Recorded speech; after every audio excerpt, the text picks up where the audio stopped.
बिस्मिल्लाहिर्रहमानिर्रहीम। Dear students, हम class 10th unit 15 electromagnetism को लेकर चल रहे हैं। आज के इस वीडियो में हम एक छोटा सा टॉपिक पढ़ने जा रहे हैं, टॉपिक नंबर 15.6 लेंज़ लॉ।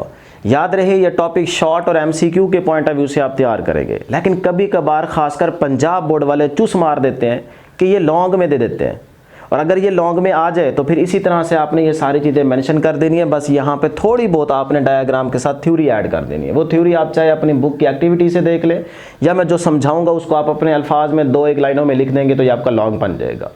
ठीक है जी। मेरे लिहाज से ये शॉर्ट इंपॉर्टेंट है क्योंकि मैंने प्रीवियस बोर्ड के पेपर्स देखे हैं, उनमें ये शॉर्ट क्वेश्चन के तौर पर पूछा गया है। अब स्टार्ट कुछ इस तरह से लेंगे कि इससे पहले हम एक टॉपिक बड़ी डिटेल में डिस्कस कर चुके हैं, इलेक्ट्रोमैग्नेटिक इंडक्शन।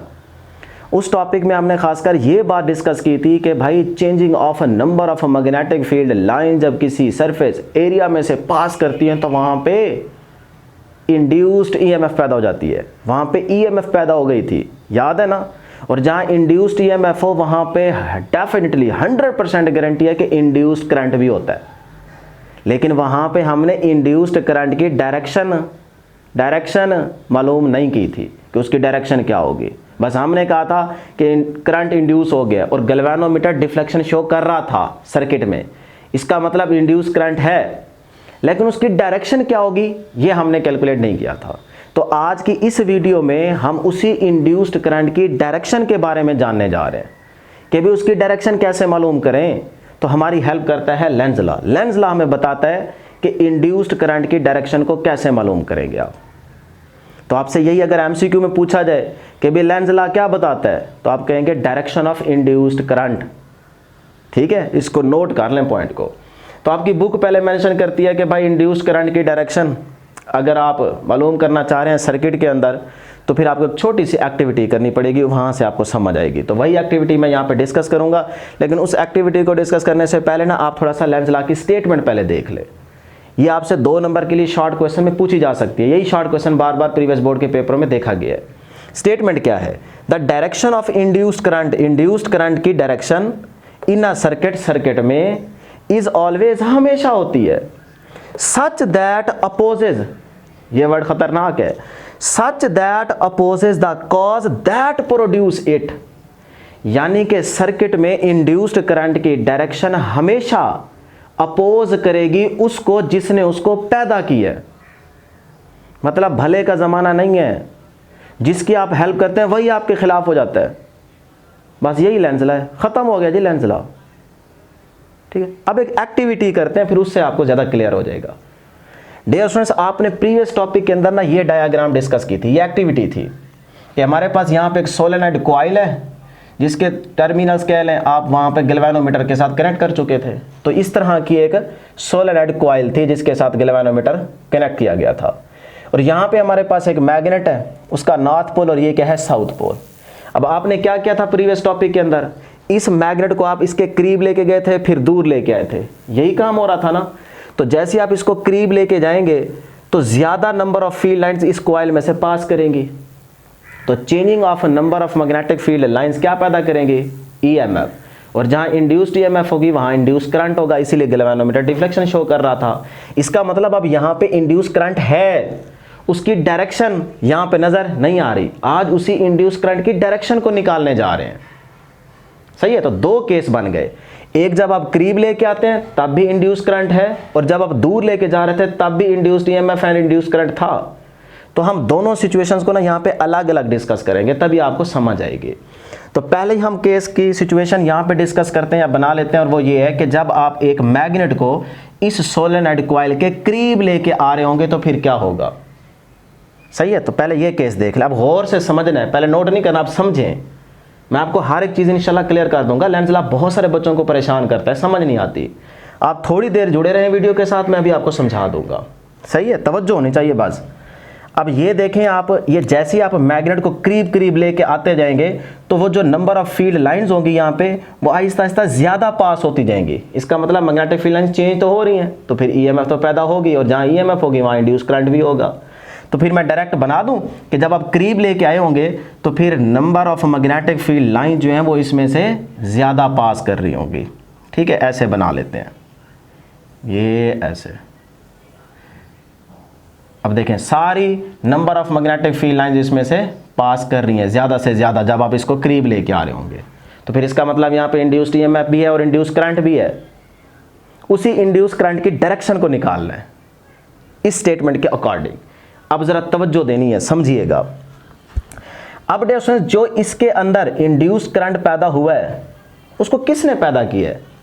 इस मैग्नेट ने। जब आप इसको करीब लेके आए हैं, तो जब आप इसको करीब लेके आए होंगे तो इसका फील्ड क्या हो रहा है? चेंज।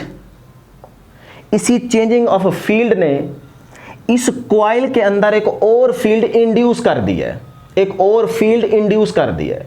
वो फील्ड जो इसके अंदर पैदा हुआ है कॉइल के अंदर, वो आपको नजर आ रहा है? कहां है? हमें तो नजर नहीं आ रहा, लेकिन पैदा हुआ होगा, पक्की बात है। अब वो जो इसके अंदर फील्ड इंड्यूस हुआ है ना, जो छुपा ठहरा है, नजर नहीं आ रहा, इसकी वजह से आया है ना, वो पहले बाहर निकालें। वो निकलेगा तो हमें इंड्यूस करंट की डायरेक्शन का पता चलेगा। तो वो जो इसके अंदर कॉइल के अंदर इसकी वजह से फील्ड इंड्यूस हुआ है, उस फील्ड को पहले बाहर निकालें। वो फील्ड बाहर निकालेंगे आप एक मैग्नेट की शक्ल में। ये सपोज करो कि जो अंदर छुपा हुआ फील्ड है वो ये मैग्नेट की शक्ल में बाहर आ गया, आ गया बाहर। अब ये जो फील्ड बाहर आया है ये क्या करेगा? लेंज लॉ के अकॉर्डिंग जिसने इसको पैदा किया है उसकी मुखालफत करेगा, उसको अपोज करेगा। यही है ना लेंज लॉ, देखो अपोज करेगा। वहां करंट है, अभी आप फील्ड के बारे में समझे। अब ये फील्ड इसकी वजह से अंदर पैदा हुआ है, तो ये क्या करेगा? इसको पैदा करने वाले को अपोज करेगा। इसका मतलब हम समझ गए कि जो फील्ड इसके अंदर पैदा हुआ है हमें नजर नहीं आ रहा, लेकिन वो जो पैदा हुआ है वो करेगा इसको अपोज। ये पक्की बात है, लेंज लॉ यही कह रहा है। तो फिर जो इसको अपोज करेगा वो एक ही शर्त में कर सकता है कि उसका नॉर्थ पोल इस साइड पे होना चाहिए और साउथ पोल इस साइड पे होना चाहिए, तभी तो वो इसको अपोज करेगा। अब देखें, जो फील्ड अंदर छुपा हुआ था वही फील्ड मैंने बाहर निकाल दिया है। उसका नॉर्थ पोल होगा इस साइड पे, साउथ पोल होगा इस साइड पे। मुझे कैसे पता चला? क्योंकि मैं जानता हूं कि नॉर्थ पोल इसीलिए इस साइड पे होगा क्योंकि वो जो अंदर पैदा हुआ है वो इसको अपोज करेगा। अब जब इसको अपोज करेगा तो एक ही सूरत में हो सकता है कि नॉर्थ के सामने आए, तभी तो वो रिपेल करेगा। देखो आप करीब लेके आना चाह रहे हो, ये नॉर्थ इस नॉर्थ के सामने आ गया, तो वो क्या करेगा? रिपेल करेगा, कहेगा चल अभी दूर जा। तो आप करीब जा रहे हो, ये अंदर वाला फील्ड का नॉर्थ पोल है, तो इसको क्या करेगा? रिपेल करेगा, पीछे करेगा, अपोज करेगा। आप करीब जा रहे हो, ये उसको दूर करने की कोशिश करेगा। तो अपोज कर रहा है कि नहीं कर रहा? कर रहा है। तो इसका मतलब यहां होगा नॉर्थ पोल और यहां होगा साउथ पोल। अब हमें तो सर जी चाहिए इंड्यूस्ड करंट की डायरेक्शन, वही अब निकलेगी। पहले ये निकालना जरूरी होता है। टीचर आपको डायरेक्ट बता देते हैं, डायरेक्ट नहीं करना, हम आपको एक एक चीज क्लियर करेंगे। यही इस चैनल की खूबसूरती है कि आपको एक एक पॉइंट हम क्लियर करवाते हैं।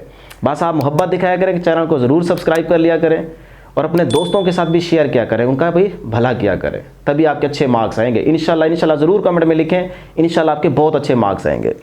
अब देखें, ये फील्ड आ गया अंदर वाला। अब हमें इंड्यूस करंट निकालने में आसानी होगी। कैसे? कि ये जो नॉर्थ, जिधर भी नॉर्थ हो उधर आप अपना थंब सेट कर दें और फिंगर्स को कर्ल करवाएं। वो जो फिंगर्स आप कर्ल करवाएंगे वो आपको इंड्यूस करंट की डायरेक्शन देंगे। तो ये वाला नॉर्थ अंदर छुपा हुआ था, इसकी डायरेक्शन में आप थंब को सेट कर दें। थंब सेट हो गया, अब फिंगर्स को कर्ल करवाएं। ये देखें, ये फिंगर्स आप कर्ल करवा रहे हैं। इसका मतलब ये वाला लूप ऐसे पड़ा है, ये उसके फ्रंट वाली साइड है और ये लूप की ये बैकवर्ड साइड है। अब लूप ऐसे पड़ा हो तो आपको ये वाला हिस्सा तो नजर आएगा, लेकिन ये बैक साइड नजर नहीं आएगी। ऐसे देखने से तो आती है, ऐसे नजर नहीं आती। तो ये लूप का ये वाली साइड फ्रंट वाली है और ये उसकी बैक वाली साइड है, ध्यान में रखिएगा। अब देखें, ये नॉर्थ की डायरेक्शन में थंब सेट किया, फिंगर्स को कर्ल करवाएं। ये देखें ऐसे, मतलब ये सामने वाले लूप की साइड से करंट ऊपर जा रहा है। ये देखो ऊपर जा रहा है, समझ आई?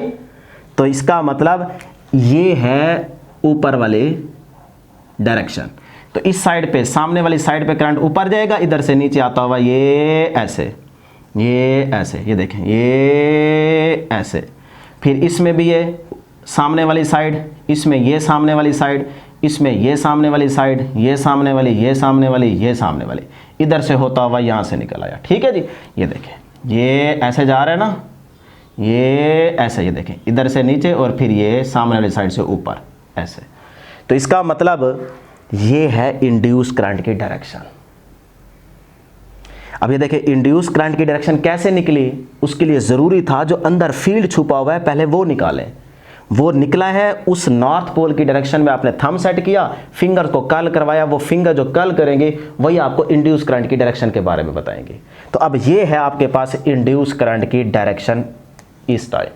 तो गैल्वेनोमीटर डिफ्लेक्शन शो करेगा राइट साइड पे। सही है जी। अब ये कैसा है देखें, एंटी क्लॉकवाइज। क्लियर जी, पता चल गया, बस यही काम था। अब आ जाएं, जब आप मैग्नेट को दूर लेके जा रहे होंगे, अब ये थोड़ा समझने वाला केस है, ये हर स्टूडेंट को समझ नहीं आती, अब ज़रा गौर से समझना है। बल्कि इस तरफ आ जाता हूँ। अब देखें, अब आप मैग्नेट को दूर लेके जा रहे हैं, जब दूर लेके जाएंगे तो यहाँ से नंबर ऑफ फील्ड लाइंस कम होती जाएंगी। अभी भी मैग्नेटिक फील्ड चेंज हो रही है, तो फिर इसका मतलब इंड्यूस्ड ईएमएफ पैदा भी हो गई, इंड्यूस करंट भी आ गया। लेकिन अब हमें इंड्यूस करंट की डायरेक्शन निकालनी है। तो डियर स्टूडेंट, जब आप दूर जा रहे होंगे तो फील्ड लाइंस इसमें से कम पास कर रही होंगी, करेंगे ज़रूर लेकिन कम। ऐसे बना लेते हैं, देखें अब कम पास कर रही हैं, ये बाहर निकल गई है, थोड़ी सी निकल गई, ये ज़्यादा पास कर रही है, ये और कम हो गई। इसका मतलब इसके कंपैरेटिवली देखें, जरा सारी पास कर रही थी, यहाँ सारी पास नहीं कर रही, क्योंकि आप दूर जाएंगे फील्ड लाइंस कम होती जाएंगी, चेंज तो हो रही है ना, तो ईएमएफ पैदा होगी, इंड्यूस करंट भी पैदा हो गया, गैल्वेनोमीटर डिफ्लेक्शन शो करेगा। लेकिन हमें इस दौरान इंड्यूस करंट की डायरेक्शन को निकालना है। अब वो इंड्यूस करंट की डायरेक्शन तो तभी निकल सकती है जब जो अंदर छुपा हुआ फील्ड है पहले उसको निकालें। तो उसको मैं अगर मैग्नेट की शक्ल में बाहर निकालूं ना, तो वो डियर स्टूडेंट्स कुछ इस तरह से बाहर निकलेगा। ये वो अंदर वाला फील्ड बाहर निकला है। हमें कैसे पता चला? हमें इस स्टेटमेंट ने बताया कि जब आप दूर जा रहे होंगे तो इसकी वजह से यहां इंड्यूस्ड फील्ड हो जाएगा, पैदा फील्ड पैदा हो जाएगा ना, इंड्यूस हो जाएगा। वो जो अंदर फील्ड पैदा हुआ है ना, वो इसको करेगा अपोज। यही बात है, जिसने पैदा किया वो उसको अपोज करेगा। तो इसी की वजह से अंदर फील्ड पैदा हुआ था, वही फील्ड इसको क्या करेगा? अपोज करेगा। तो अपोज एक ही सूरत में कर सकता है कि उसका साउथ पोल इस तरफ हो और नॉर्थ पोल इस तरफ हो, तभी अपोजिशन होगी ना। अब बच्चे यहां कंफ्यूज हो जाते हैं, तवज्जो। बच्चे कहते हैं सर अपोजिशन तो होती है नॉर्थ के सामने नॉर्थ आए तो नॉर्थ नॉर्थ को रिपेल करेगा, अपोजिशन तो ये होती है ना। अपोजिशन का मतलब है एक चीज के उलट। अब देखो, आप मैग्नेट को दूर लेके जा रहे हो, अब अगर इधर नॉर्थ पोल आपने बना दिया तो नॉर्थ नॉर्थ को और रिपेल करेगा, तो आपका मैग्नेट पहले आप दूर लेके जा रहे हैं वो आपको और रिपेल करेगा, आप और दूर हो जाएंगे, ज्यादा जल्दी से दूर हो जाएंगे। तो ये तो उसकी सपोर्ट कर दिया आपने। देखो ना, अगर यहां फॉर एग्जांपल नॉर्थ पोल आपने लगा दिया, तो अगर यहां नॉर्थ आ गया तो नॉर्थ नॉर्थ को रिपेल करेगा, ये और दूर हो जाएगा तेजी से। आप पहले भी इसको दूर लेके जा रहे हैं और नॉर्थ इसको और रिपेल करेगा, तो ये और जल्दी दूर चला जाएगा। ये तो आप उसकी सपोर्ट कर रहे हैं, ये पोजीशन तो ना हुई।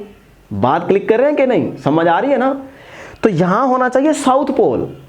आप दूर जा रहे हैं, ये साउथ पोल नॉर्थ को करेगा अट्रैक्ट, खींचेगा। यही तो पोजीशन है कि आप दूर जा रहे हैं, वो आपको रोकने की कोशिश कर रहा है, खींच रहा है। साउथ पोल नॉर्थ को अट्रैक्ट करेगा, इसका मतलब साउथ पोल नॉर्थ को अट्रैक्ट करने की कोशिश कर रहा है, जबकि आप दूर जाना चाह रहे हैं। यही तो पोजीशन है। तो इसीलिए हम समझ गए कि यहां साउथ होगा, यहां नॉर्थ होगा। जो अंदर फील्ड छुपा हुआ है उसका ये नॉर्थ पोल होगा, ये साउथ पोल होगा। अब समझ आई? अब जब ये फील्ड निकल आया है बाहर, अब आपको तो चाहिए इंड्यूस करंट की डायरेक्शन। तो आपको क्या रूल सिखाया है कि जहां नॉर्थ हो वहां थंब सेट करें। तो ये देखो, यहां नॉर्थ है, यहां थंब सेट कर दें, फिंगर्स को कर्ल करवाएं। अब देखो, सामने वाली जो साइड होगी लूप की, उसमें देखो अब करंट ऐसे आ रहा है नीचे, सामने वाली साइड से नीचे आ रहा है। देखो ना, ऐसे लूप पड़ा हुआ है ये वाला, ऐसे, उसकी ये बैक साइड, ये फ्रंट साइड। तो आप देखो, नॉर्थ की डायरेक्शन में थंब, ये ऐसे आ रहे हो, फिंगर नीचे आ रही है, सामने वाली साइड से ये देखो ये नीचे आ रही है। इसका मतलब सामने वाली साइड पे अब करंट क्या आ रहा होगा? नीचे आ रहा होगा, नीचे। ये ऐसे, ये ऐसे, ये ऐसे, ये ऐसे, ये ऐसे। अब ये आपके पास डायरेक्शन है। तो ये देखें, ये यहां से नीचे आ रहा है, तो ये डायरेक्शन बन जाएगी आपके पास। इसके क्या है? उलट। ये देखो, यहां से नीचे आ रहा है, यहां से ऊपर जा रहा है। समझ आई? नॉर्थ की डायरेक्शन में सेट, फिंगर्स को कर्ल करवाएं। ये देखें, ये ऐसे सामने वाली साइड से नीचे आ रहा है, फिर यहां से ऊपर होता हुआ अगले लूप में चला जाएगा। इस तरह से इंड्यूस करंट की ये डायरेक्शन निकाली गई है। अगर आपने डायरेक्ट रट्टे मारे कि इस केस में ऐसे होगा, एंटी क्लॉकवाइज, इस केस में क्लॉकवाइज होगा। रट्टे नहीं मारने, समझ के डायरेक्शन निकालनी है, तभी आपको अगली क्लासों में फायदा होगा। कॉन्सेप्ट क्लियर करें। तो यहां पे भी मैंने इंड्यूस करंट की डायरेक्शन निकालना सिखा दिया और यहां पे भी सिखा दिया। यही लेंज लॉ था। अभी भी अगर आपको समझ नहीं आई ना लेंज लॉ की, तो इससे आसान कोई नहीं समझा सकता। अब मैं बिल्कुल स्टेटमेंट को ना शॉर्ट करने लगा हूं। यहां क्या चल रहा है, यहां ये चल रहा है, कैसे समझोगे ना, ये ना आप शरीफ बंदे यहां पे बैठे हैं, ये आप हैं, और यहां एक बड़ी खूबसूरत प्यारी लड़की है, ठीक है। अब वो आपके पास आना चाह रही है और आप शरीफ, ना ना नहीं भाई नहीं, दूर दूर, मैं बड़ा शरीफ हूं, मैंने अभी पढ़ाई करनी है, परे हटो, है। लेकिन ये क्या कहना चाह रही है, भाई मुझे तो तुमसे प्यार है देव। तो पूजा क्या कह रही है देव को कि मुझे तुमसे प्यार है, मैंने तुम्हारे पास ही आना है। अब ये पास आना चाह रही है, लेकिन आप उसको अपोज कर रहे हो, दूर दूर दूर। यही चल रहा है यहां क्या चल रहा है, यहां ये चल रहा है कि अगर किसी भी तरीके से वो लड़की आपके पास आ गई थी, अब वो आपसे दूर जाना चाह रही है, लेकिन अब क्या कहेंगे आप, ना अब नहीं, शाबाशी, हंसो भाई, अब आ गई हो तो इधर ही रहो। अब ये दूर जाना चाह रही है, लेकिन आप उसको अब पकड़ी बैठे हैं कि नहीं अब जाने नहीं दूंगा। पहले रोका था ना कि ना मेरे पास ना हो, अब आ गए हो तो फिर जाने नहीं दूंगा। अब वो जाना चाह रही है, तो दोनों सिचुएशन में क्या है, अपोजिशन। यही लेंज लॉ है। अब आप इसी लेंज लॉ को जहां मर्जी देखें आपको यही नजर आएगा। आजकल के हालात के मुताबिक तो हर जगह लेंज लॉ लगता है। आपको फोन आ जाए आपके रिश्तेदारों का या दोस्त का, हेलो हाँ लले किधर हो, घर, मैं आ रहा हूँ ना। यार क्या करने आएगा यार रिश्तेदार ही कह देते हैं हम आ रहे हैं, क्या करने आओगे, अभी तो हम मिलत है, बात हो गई है ना। अपोजिशन। जब आ जाएं 1-2 दिन के बाद जाने लगे ना, जाओ, रुक जाते 2-3 दिन, अंदर तो कह रहे हैं जाओ, लेकिन अपोजिशन, वो जाना चाह रहे हैं, आप उनको रोकने लग जाते हैं। अपोजिशन। जिस मर्जी जगह पे आप देखेंगे आपको लेंज लॉ नजर आएगा। जिसका भला करो वही उल्टा आपके खिलाफ चला जाता है, आपकी मुखालफत करता है। यही लेंज लॉ है। कहानी खत्म। अब आखिर में एक छोटा सा MCQ है नोट वाला कि Lenz law is a manifestation, मतलब रिलेट करता है of the law of conservation of energy. कैसे पता चला भाई, Lenz law basically law of conservation of energy को सेटिस्फाई करता है, ये उसका दूसरा नाम है, ऐसे कह लें। कैसे पता चलेगा, देखो जब आपने मैग्नेट को पकड़ा तो जैसे ही पकड़ा ना, ये मैकेनिकल एनर्जी है, तो मैकेनिकल एनर्जी आगे पीछे कर रहे हैं, तो वही मैकेनिकल एनर्जी कन्वर्ट हो रही है किस में, गैल्वेनोमीटर डिफ्लेक्शन शो कर रहा है इलेक्ट्रिकल एनर्जी में। तो इसका मतलब एनर्जी ना तो क्रिएट की जा सकती है ना ही डिस्ट्रॉय, बल्कि एनर्जी को एक फॉर्म से दूसरी फॉर्म में कन्वर्ट किया जा रहा है, तो टोटल एनर्जी क्या रहेगी, कांस्टेंट। तो यही वो कह रहा है कि Lenz law is a manifestation, relate करता है of the law of conservation of energy. ये भी पक्का आपका इंपॉर्टेंट MCQ बन के आएगा। लो जी, फिर लेंज लॉ हो गया खत्म। मुझे उम्मीद है कि आपको हर एक चीज़ क्लियर होगी। इसको अच्छे तरीके से तैयार कीजिएगा। अगर कहीं से आप भूल गए तो दोबारा उस वीडियो को देखें, सुने, इंशाल्लाह आपको समझ आ जाएगी। तो दुआओं में ज़रूर याद रखिएगा। अल्लाह हाफिज़।